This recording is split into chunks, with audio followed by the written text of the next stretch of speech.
Hello, hello. Welcome back, friends and clients and future real estate clients, sellers, and buyers. We're back doing another state of the market for the end of March 2024. March just flew by, right?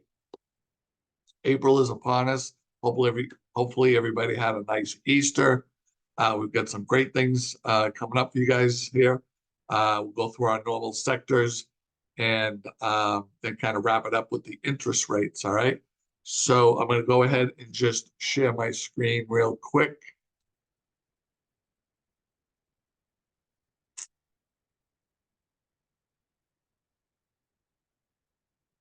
So the first sector that we talk about is our median sales price, right? So what I did is just to give you guys kind of an idea of what's been going on is I expanded the graph to 5 years because it's been 3 or 4 years now since COVID.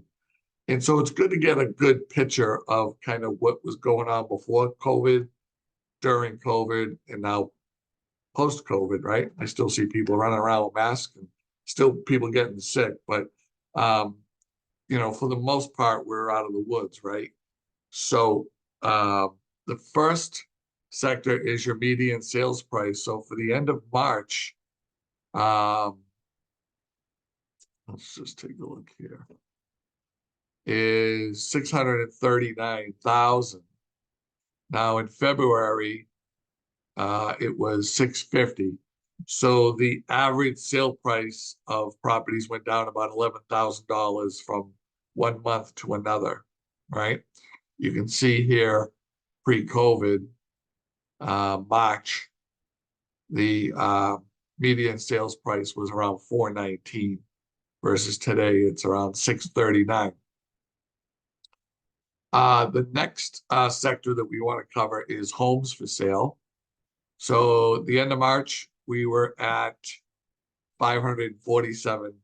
Now that includes condos, raw land, and residential properties for sale. So not a lot of properties still for sale. So for any of you sellers out there that are on the fence and you ask, is this a good time to sell? Heck yeah. With lower inventory, you'll have more eyeballs on your house and stronger offers. And we're going to get to all of that. But 547 units in February, it was 561 units. So that went down 14 units. But, again, take a look before COVID, right around March of 2020, we were sitting around 1,900 units. All right. So is it a good time to sell? Yes. But there are also some great buys out there too. So for all you buyers, if you turn over enough rocks and look at enough properties, you will find a great deal out there. There's some really good deals out there. Let's talk about days on market. So days on market for ending March was 12, right? And in February it was 29. So what does that tell us? That means that more people are coming out purchasing homes and they're going under contract quicker. In fact, they've gone under contract quicker by 17 days. So when your house goes under contract quicker, you have to worry about keeping the house that much cleaner, keeping the dishes out of the sink, getting the kids out of the house, getting the dogs out of the house. So that's a good thing, right? 10 days, 12 days on market. Let's take a look and see real quick. 2020 in March, it was about 68 days. All right. So 68 versus 12 where we are today. So the next sector is going to be your months of supply. So this tells us how much inventory we have. It's like what they call an absorption rate. So how much inventory we have on the shelves.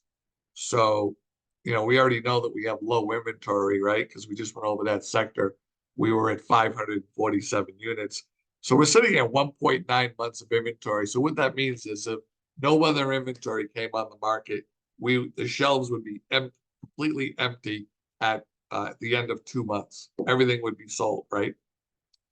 So we happen to be in a very low inventory market. There's some states out there that have a much higher inventory market, such as Florida, and maybe a few others. But here on the Cape, inventory is still low. And a lot of that contributes to new construction, right? So you don't see nearly as much new construction around here because there's hardly any lots.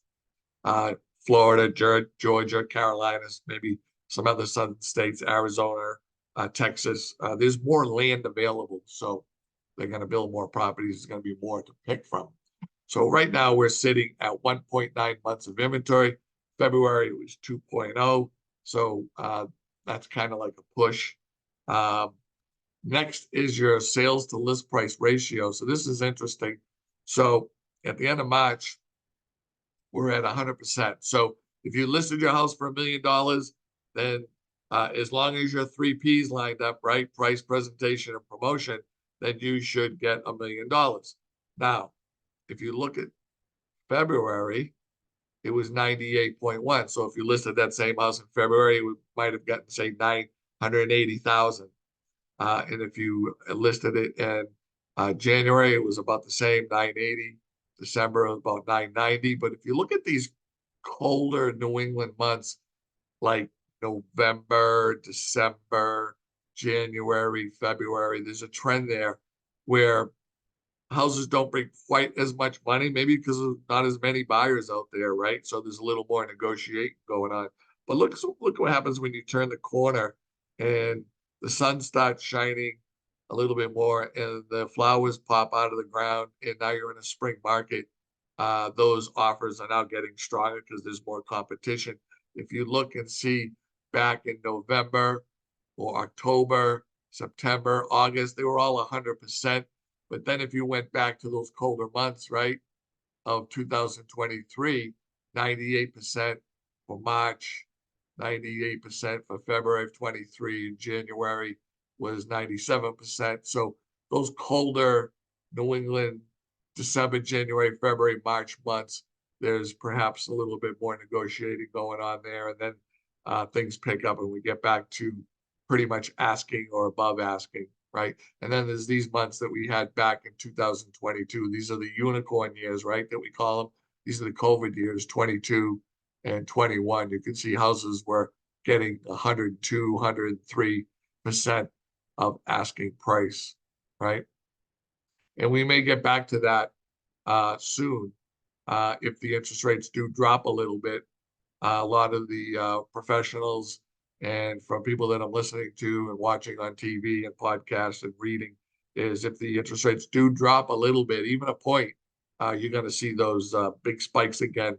So I would suggest that if you see a house that you like, and you can afford it, buy it now versus wait, because when and if those interest rates do drop, you're going to end up most likely paying 102, 103% of list price. So you're going to paying a lot more for the house as opposed to just, paying a little bit more for the rate now.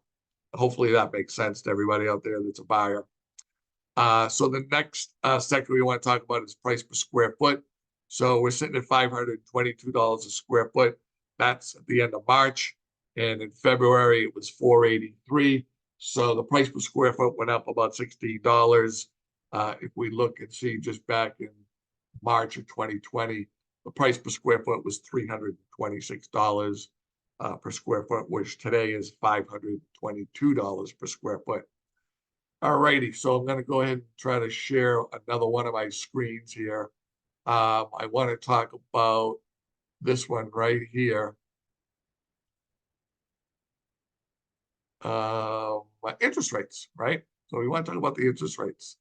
And the interest rate screen is right here. Okay, so 30-year fixed is a about 7% for a 30-year fixed. A 15-year fixed is around 6.5. A jumbo, a 30-year jumbo is around 7.3. That's financing around 750,000 or more. And then you have these adjustable rate mortgages at 6.74. 30-year FHA, Federal Housing Administration, 6.46, excellent rate. And for anybody that's a VA, Veterans Administration, 30-year fixed at 6.49. So really good rates. Hopefully they'll be down in the 5.99s at some point soon. That would be fantastic, right? So all the reading I've done and all the classes we go to as real estate agents and all the credits that we take to keep our license up. There's a very important fact that I want to share with you, and that is April 14th through the 20th. So what is so special about that week, Scott? That is the best opportune time as a seller to list their house for sale, which means at that week, they've seen and they've proven, it's been proven that your house will sell for the highest amount in the shortest period of time, April 14th to April 20th. That's coming up just in the next couple of weeks. So if there's any sellers out there that are looking to list their property, they want to talk to a professional real estate agent and get comparative market analysis of what their house will sell for, please keep us in mind. My number is 508-566-0051. My email is sjzaino@gmail.com. Thank you so much for watching and listening. We appreciate you. Thank you and have a great day.